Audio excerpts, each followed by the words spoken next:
Hey, hello, how are you? Hope you're doing great. This time of year is usually when people are getting their acceptances or their rejections, unfortunately. Waitlisted, all of that stuff is usually happening around this time of year. I know that around this time last year, I was waitlisted. I was waitlisted into the program I'm currently in. I had never been waitlisted before, and I wasn't really sure what it meant, or what to do with myself during that time. So I thought that it would be, obviously I survived it. So anyways, I thought I would share with you what kind of like the 5 main things that I did when I did get waitlisted, for anybody who has been waitlisted or is worried about it or just sort of that stuff and has questions. First of all, waitlisted doesn't mean that you did not get in. It doesn't define anything like that. It just means that you are currently on a list to move forward. It usually doesn't have anything to do with the fact that you are less of a candidate than someone else.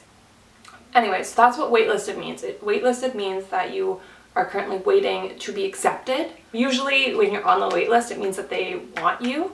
They just don't have enough room for everyone that they want. So that being said, let's move into kind of like I've got 5 general tips here on how to kind of cope and move forward after you've been waitlisted. So tip number one, my thing is for this is just to feel everything that you're feeling. Don't like bog yourself down with being like, oh, it shouldn't be too bad.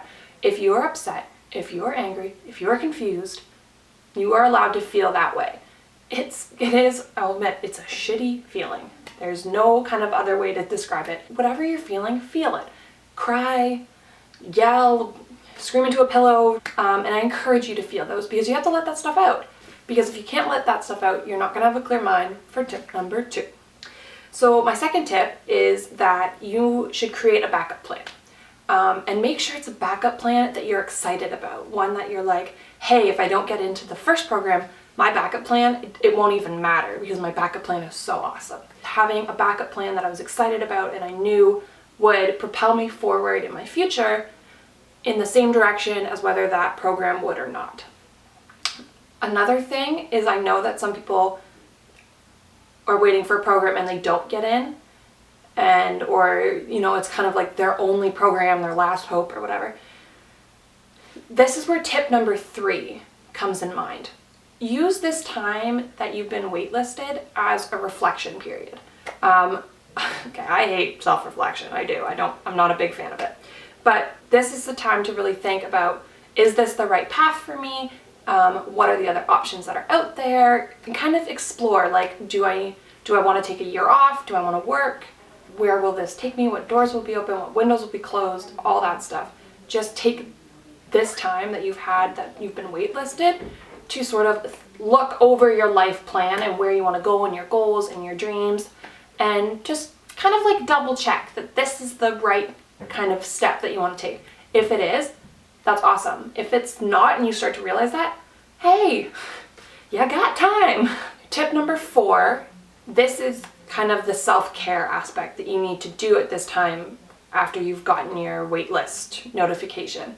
So this is sort of like, remind yourself that this decision, whether you get in or you continue on the waitlist, whatever, will not impact your future plan immensely. The thing is, you can always reapply.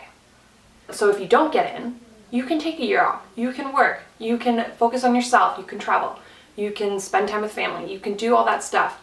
Because in 5 to 10 years, whether you finished your degree in 4, 3, whatever years, won't matter. Most job places just care that you got it. Tip number 5. So this is my final tip, and this one is just, instead of really a tip, it's sort of like, I just want to tell you that this decision to be waitlisted, it has nothing to do with who you are. It doesn't mean you're any less or any more than anybody else. It has nothing to do with that. So please do not judge yourself. This decision by people who have never potentially met you does not define your worth as a person. It's just an opportunity, and it's one that can come around and around again. And therefore, I do not believe that not getting in or being waitlisted should have any impact on who you are as a person. For those of you who have been waitlisted, I wish you all the best in all your future endeavors. If you have more questions about what it's like to be waitlisted, please don't hesitate to reach out to me. If you have anything else to add, any other tips, for sure, let me know. Thank you so much for joining me and watching my video. Don't forget to like this so that I know that you liked it. Don't forget to hit subscribe because you don't want to miss anything that I post.